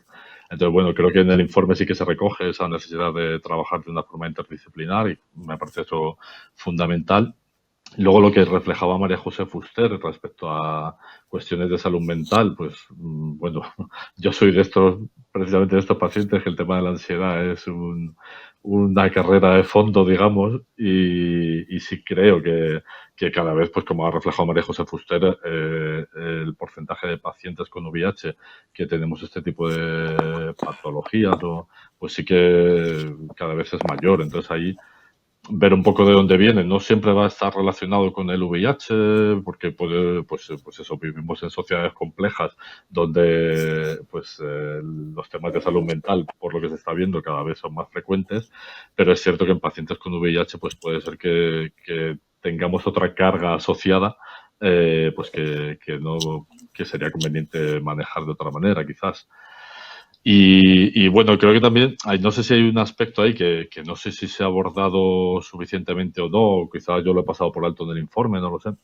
El tema de cuestión de otras ITS, que no sé muy bien hasta qué punto es conveniente abordar, pues desde la perspectiva de VIH. Yo creo que es importante y creo que el acceso a controles, a detección precoz, a tratamiento de ITS, pues de otras ITS, pues no sé si se está abordando del todo bien desde el sistema nacional de salud. No sé si eso está llevando a que haya personas que reciban diagnósticos tardíos, no solamente de VIH, sino de otras ITS, que haya automedicación, como ya se está identificando en muchas personas que están automedicándose para o bien prevenir o bien tratar otras ITS.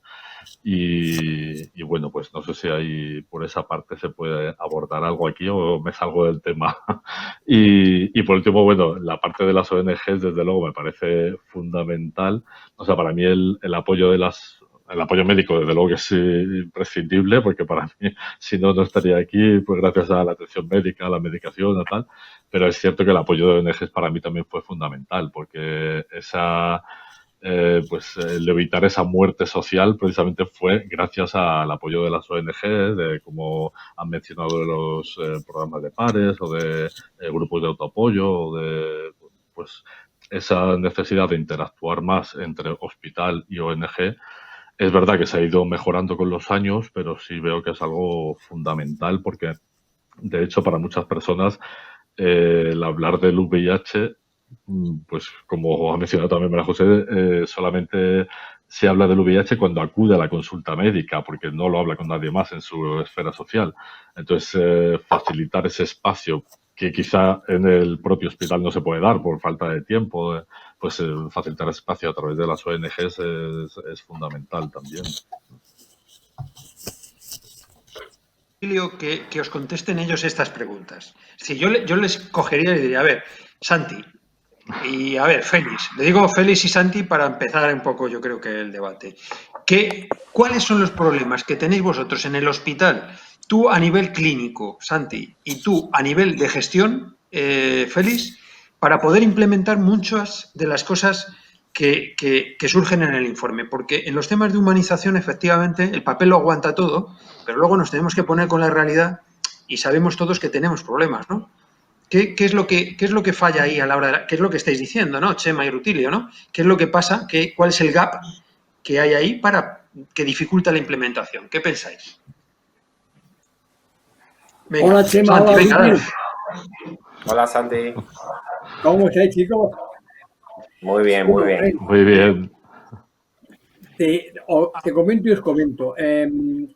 Jonen, mira, cuando hicimos el documento y cuando lo estaba leyendo hemos hablado del desarrollo de un plan de humanización para la atención sociosanitaria a las personas con VIH, te digo, yo, ahora que Félix, que María José, que los chicos den su punto de vista, pero yo creo que el problema lo tenemos menos en lo sanitario que en lo social. Quiero decirte que en lo sanitario, yo desde mi punto de vista, creo que nos falta algo de la propuesta que nosotros hemos hecho, que las unidades que ahora eran muy monográficas, muy médicas, se transformen en más multidisciplinares, que de repente, y es una pretensión que tenemos en muchos hospitales, de repente las consultas integren especialistas, como comentábamos nosotros en el documento, como hemos desarrollado, pues que van desde los psicólogos hasta especialistas de diferentes especialidades médicas,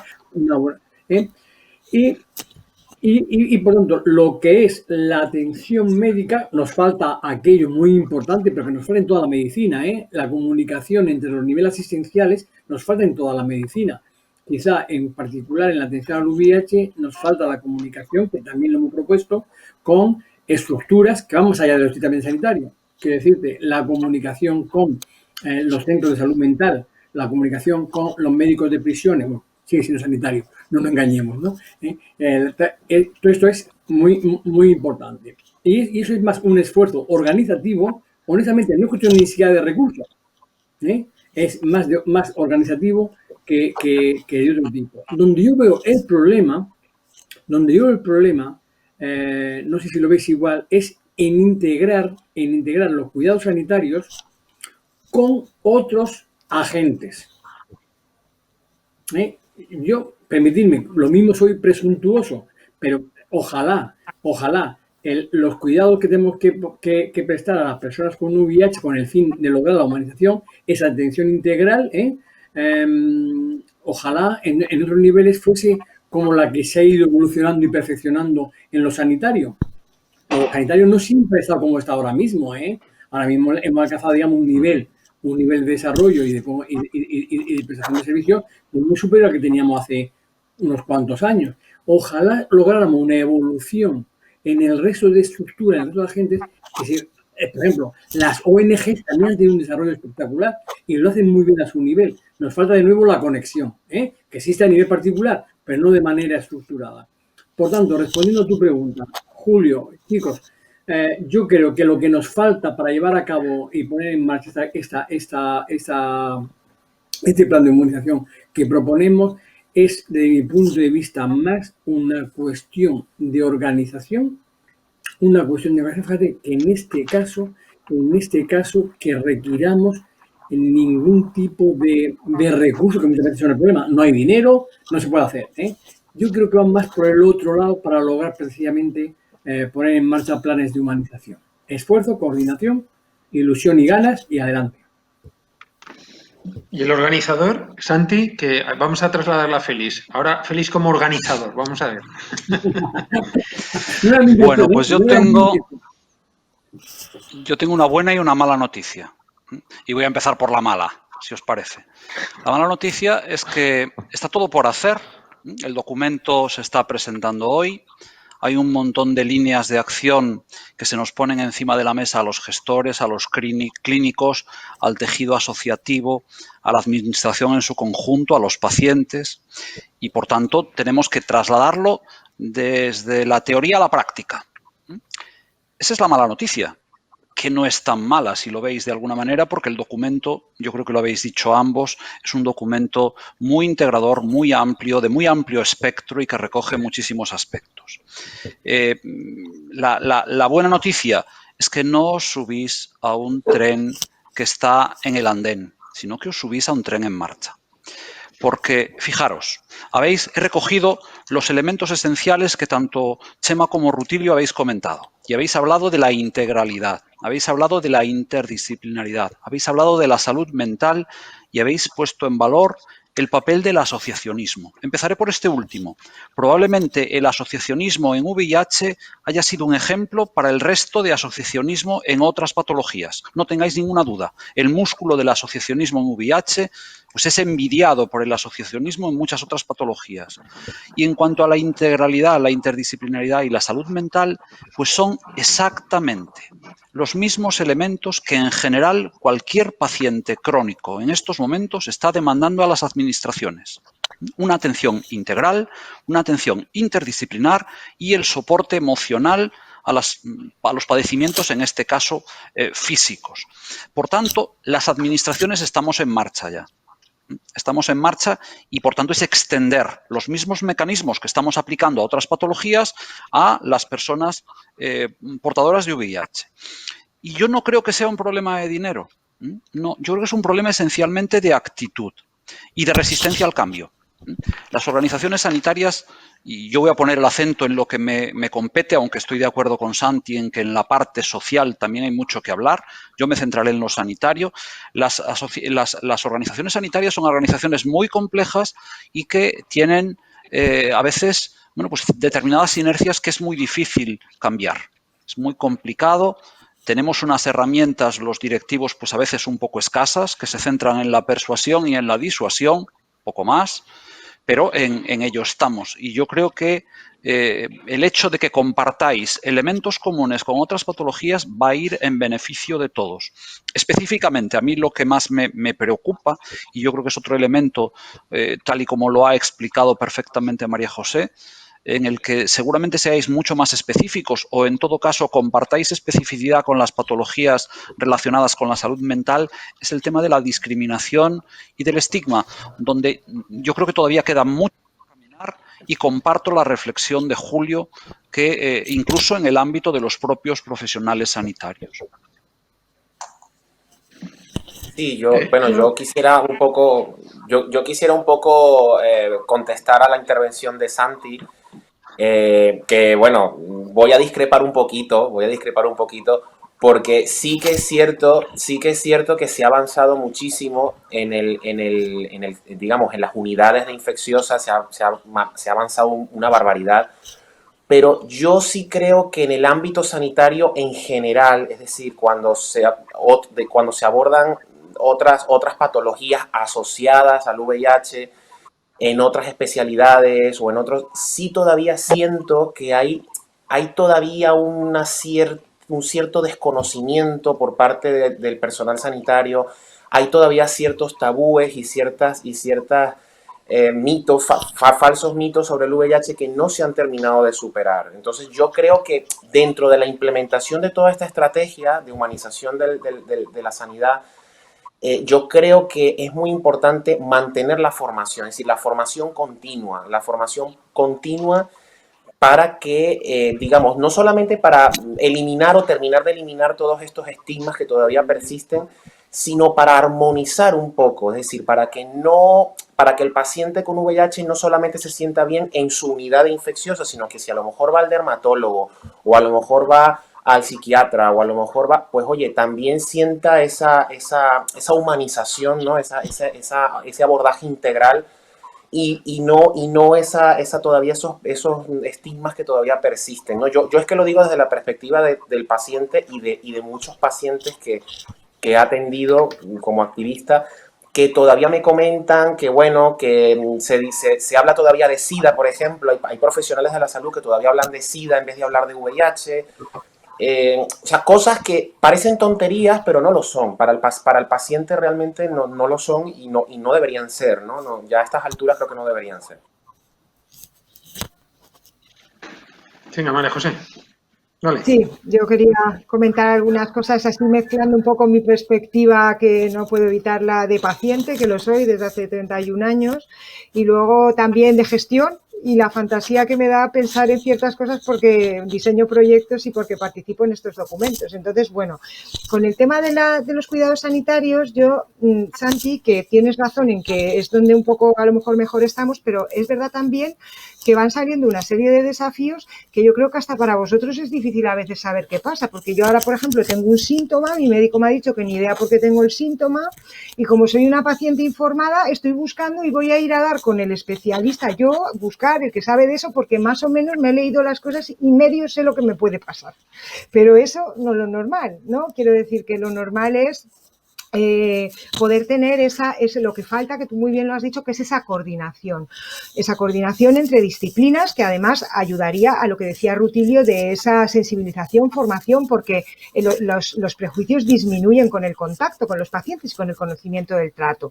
Yo, toda esta situación que nos pone la COVID, en mi fantasía, yo ahora os estoy viendo aquí, podría ser mi hospital virtual, y Santi podría ser mi médico, Félix podría ser, perdona que te baje de grado de sanidad, sería el gestor del caso, que le manda una cita de estas de calendario que se nos instala en el calendario, aunque no aceptemos, las hay también, y que ya ha puesto al dermatólogo que necesito, a Santi, mi médico, al psiquiatra, porque me estoy tomando no sé qué, y de repente nos vamos a ver aquí, en el hospital virtual, y vamos a hablar de la cosa todos juntos. Creo que es una oportunidad a lo mejor de hacer eso y poder estar todos juntos. Es una imaginación solamente. En eso viene luego también que en esta oportunidad que nos da de coordinación, este momento en el que estamos tan preparados además porque tenemos todas estas cosas trabajando, nos falta, dijésemos eso que a lo mejor los médicos veis un poco más difícil, que es la parte social. Pero se ve difícil porque uno piensa que no sabe qué hacer. Porque, o sea, a ver, si el Santi Moreno o el que sea, que seguro que sabe también cómo tratar la ansiedad, pero lo digo porque él está aquí, ahora viene mi paciente tiene ansiedad, yo no tengo ni idea de esto, lo único medicamento es que voy a hacer. O si me dice que tiene estigma, bueno, pues hay que ir pensando en elaborar unos protocolos sencillitos que den una imagen de que algo se puede hacer. O sea, que yo le puedo pasar a mi paciente unos consejos sobre autocontrol emocional, o le puedo pasar un cuestionario y dice, uy, que está muy ansioso, lo derivo a un sitio. ¿Qué tal lo derivo? Y en esto viene también pues el establecimiento de conexiones y de redes formales con las ONGs y los agentes sociales, que también podrían poderse conectar si tuvieran una red formal en un momento dado a este hospital virtual o presencial o lo que sea, porque lo sabrá con la brecha digital, a quien también habrá que darles esta oportunidad de otra manera. Entonces, yo creo que tenemos una oportunidad estupenda, y yo creo que ahí, aparte de aprovechar todo, y que hay retos importantes tanto a nivel médico como los que tenemos un poco pendientes, y que yo los veo, yo los veo hechos.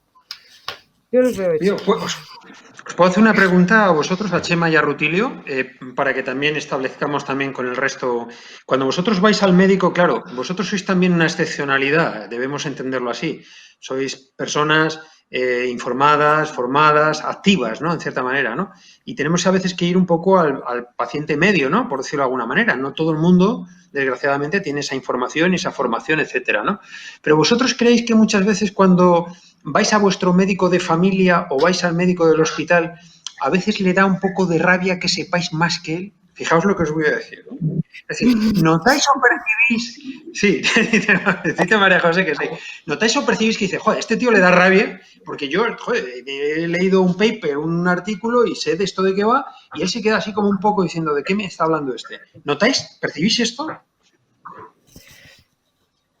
Se percibe extrañeza, incluso, quiero decir, totalmente, que extrañeza total. A mí la dermatóloga me decía el otro día, oye, ¿tú por qué sabes tanto? O sea, que hay que ir con habilidades de comunicación también, ¿no? Sí, o sea, que hay que hacer pedagogía a los de dentro. Sí. Sí, esto es totalmente cierto. Tú vas a cualquier especialista Y claro, hay cosas que tú sabes porque, bueno, porque has leído mucho, has leído mucho sobre tu propia condición y y también sobre casos de otros pacientes que has atendido, o sea, de pacientes que has atendido a lo mejor en tu ONG, en tu asociación. Y claro, muchas veces un poco eso, ¿no? Que te sientes un poco inseguro porque sientes que en determinados momentos tú sabes más que el médico, o sea, o en determinados aspectos tienes más conocimiento del tema que el propio médico. Entonces yo pienso que también uno de los aspectos de la humanización de la atención sanitaria o sociosanitaria es que el médico también, oye, te dé seguridad, ¿no? Te dé seguridad y eso tiene que ver mucho con la actitud también, con la actitud, lo que hablábamos, lo que hablabais antes de la actitud. A veces una actitud de querer interesarse, ¿no? De querer interesarse por tu patología o por tu salud en general, hace que tú por lo menos sientas que esa persona, aunque no conozca como lo conoces tú, tu padecimiento, pero sientes que le interesa, que le interesa saber, que le interesa conocer, que a lo mejor puedes compartir información con él. Entonces, eso te da más seguridad en el médico, ¿no? O en la persona que te está atendiendo.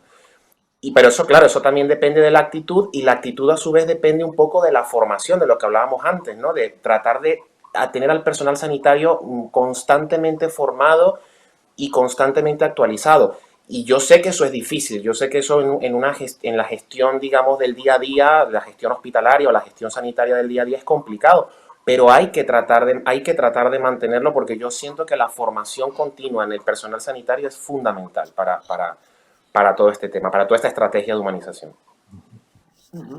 Sí, perdonadme porque es que mi sonido está yendo a veces entrecortado, entonces no sé si he escuchado del todo bien la pregunta, pero por lo que he creído escuchar y lo que habéis ido contestando después, sí, entiendo que para mí la relación de confianza con el médico es fundamental, o con doctora, con doctor. Para mí es verdad que la figura que más seguridad me aporta en la relación médico-paciente, afortunadamente es la que tengo con la de medicina interna.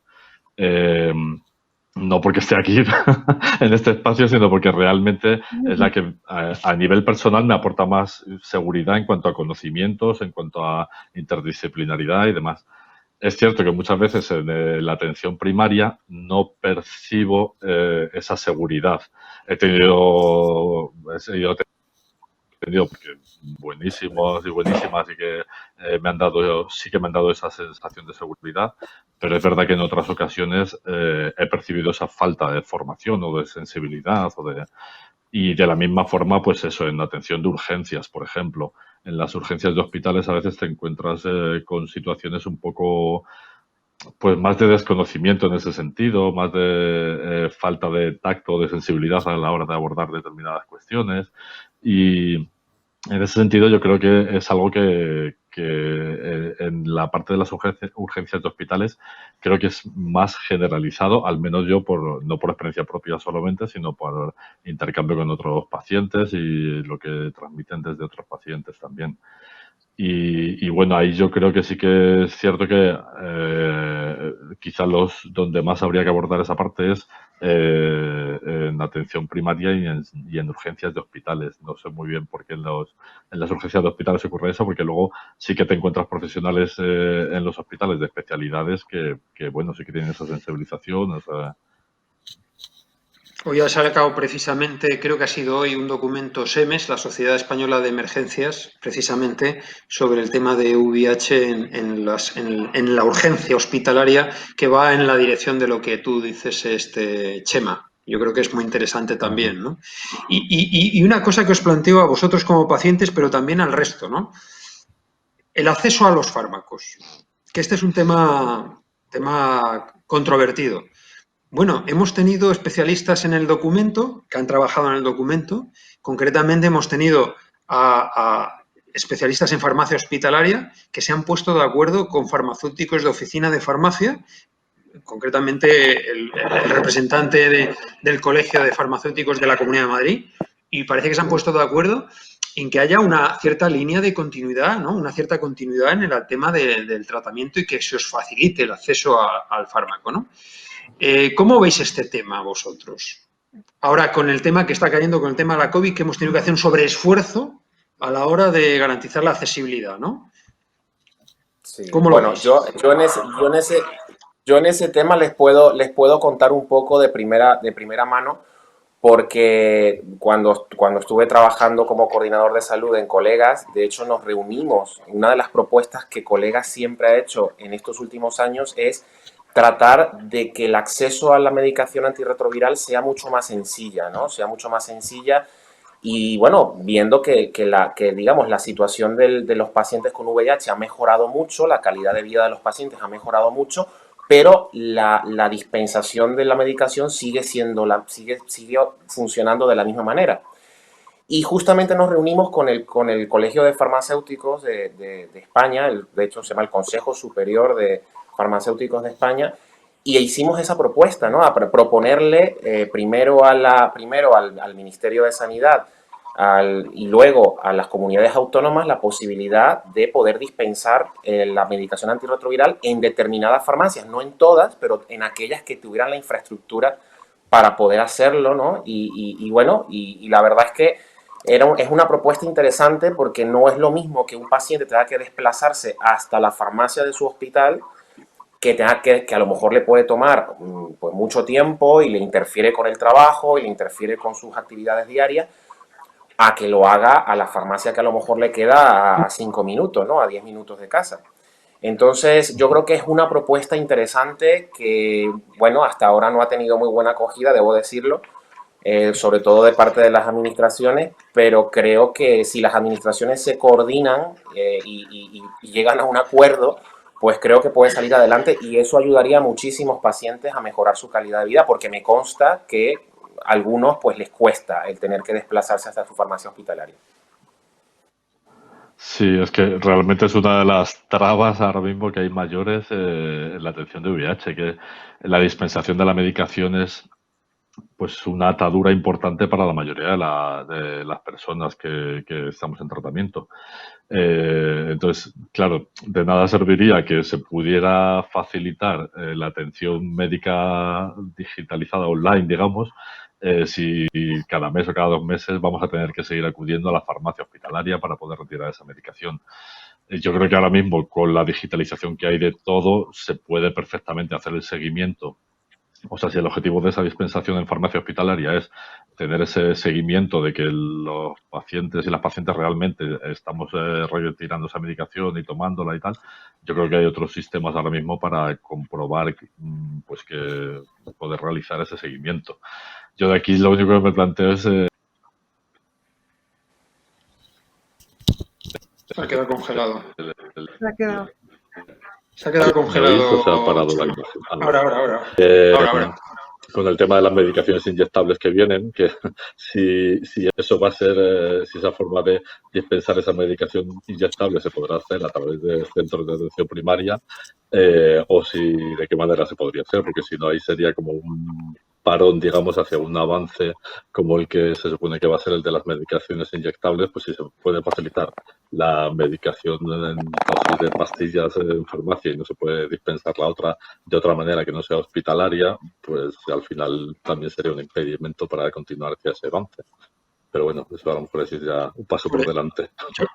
No, hombre, yo creo que los clínicos no, Santi, estáis por la labor. Lo que habría que preguntar si los gestores, lo digo por la parte de Félix, si se puede coordinar. En un área integrada posiblemente sea más fácil, ¿no?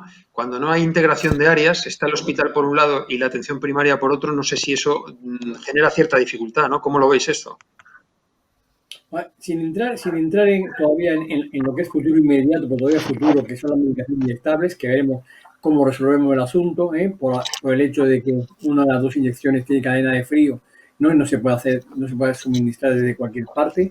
Dejando eso aparte, lo que no he entendido muy bien, y ese tema lo tratamos, recordáis, Félix, María José, en el documento, en la reunión lo tratamos ampliamente, había farmacéuticos, estábamos nosotros, y era que, claro, a estas alturas de la vida no se entiende muy bien que recoger la medicación sea casi un argumento disuasorio para que los pacientes permanezcan en la medicación, porque hay gente que tiene que vencer un montón de barreras, permiso del trabajo, los viajes, comprometer a amigos o familia a que van a recoger la medicación, porque no entiendo todavía muy bien cuál es la razón que subyace a que la medicación tenga que ser suministrada por periodos no superiores a los 2 meses.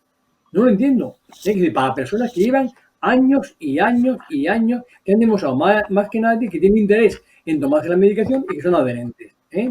Hemos tenido que recurrir a una solución de urgencia, que era una de las que nosotros proponíamos, recordáis, en el documento con motivo de la COVID. Y ha sido un éxito.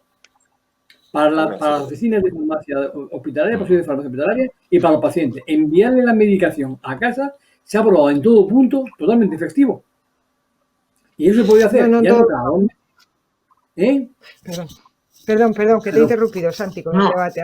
No, me refiero que la solución se ha puesto por la fuerza en marcha y ahora es eficaz, hasta el punto que la propia Sociedad Española de Farmacia Hospitalaria, en un documento que ha elaborado, ha hablado ya de la telefarmacia como una solución, no solamente para la medicación antirretroviral, sino para otro medicamento de administración crónica de dispensación hospitalaria obligada, a la telefarmacia, lo que hemos comentado, la dispensación de la medicación en la oficina de farmacia de calle, que es otra opción, que sí hay, o, oye, y tienen que venir físicamente porque en vez de venir cada 2 meses, vengan cada 6 meses.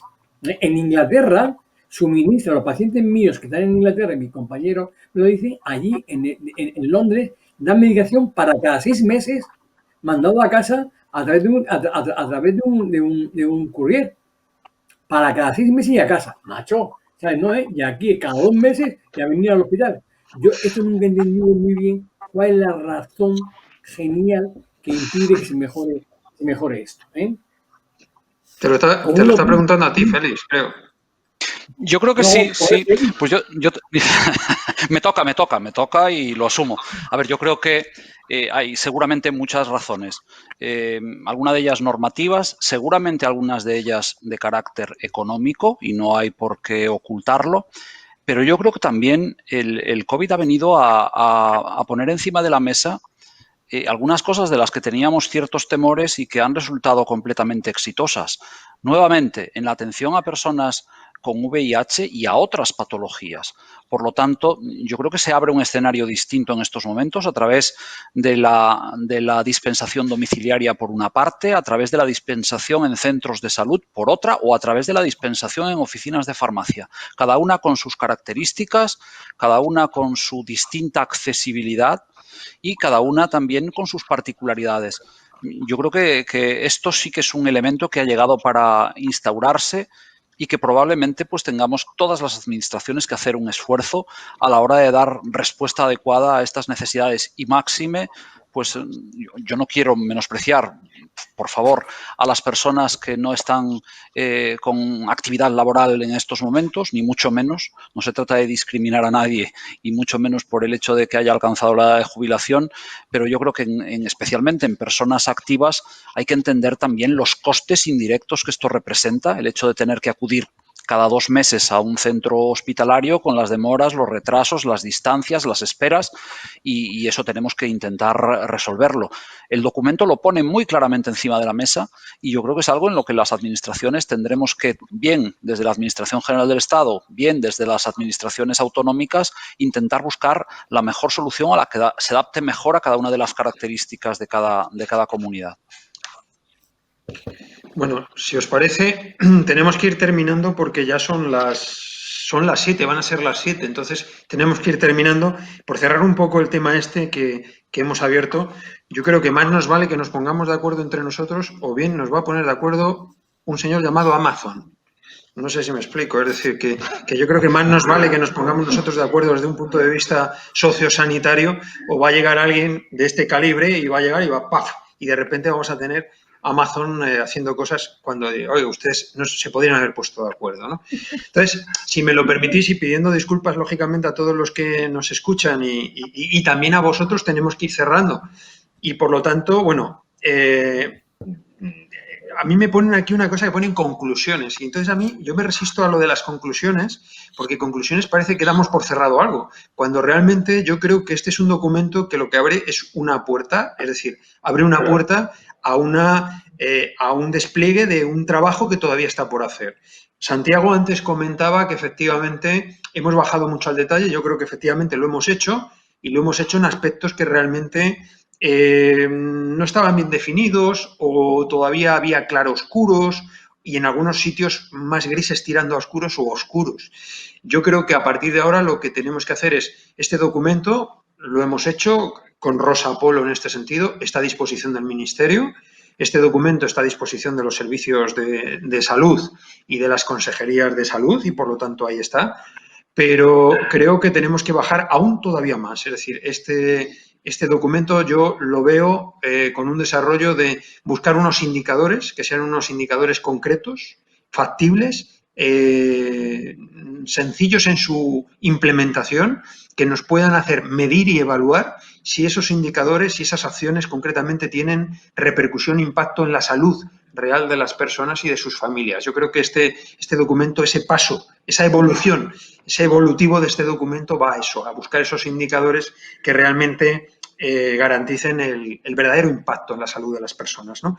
La Fundación Humans, por otra parte, no hace documentos para que sean documentos de posicionamiento, sino para realmente generar esos indicadores que cambien y transformen la salud de las personas en buena medida, ¿no? Por lo tanto, os invitamos, lógicamente, a que consultéis, como digo, el documento y que lo utilicéis como una herramienta activa. Esto no son conclusiones, simplemente esto es una propuesta activa y abierta a todos vosotros para que podáis utilizarla. Y siguiendo un poco, parafraseando también a Santi, Santi en su exposición expuso las 10 conclusiones que yo rápidamente voy a decir, porque me gusta ser el telonero de Santi Moreno. Santi, voy a ser tu telonero. Como si tú fueras los Rolling Stones y yo fuera la charanga del tío Honorio, ¿vale? Pero sí me gustaría repasar de esos 10 indicadores, Santi, y el resto de los compañeros, porque yo creo que son muy importantes. Parece que son sencillos y nos los podríamos haber, digamos, inventado una noche de verano los que estamos aquí porque ya conocemos de qué va el tema del VIH, ¿no? Pero son muy importantes. Hablaba Santiago, y efectivamente el documento así lo trata, de la creación de unidades interdisciplinares de VIH. Efectivamente, hoy en día en un mundo participativo alguien puede concebir una acción que no sea multidisciplinar. Pues es que es imposible. Hoy en día todos nos necesitamos. Y evidentemente la voz del paciente de una manera muy activa. Efectivamente, hoy en día no podemos disipar una ecuación si realmente el paciente no tiene voz activa y nosotros como servicio de salud o como hospital no escuchamos y introducimos la variable del paciente sin lugar a dudas.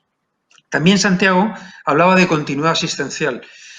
Yo me acuerdo que como ya soy de los mayores, yo soy médico de familia, como soy de los mayores de la medicina de familia, hablábamos antes de coordinación de niveles.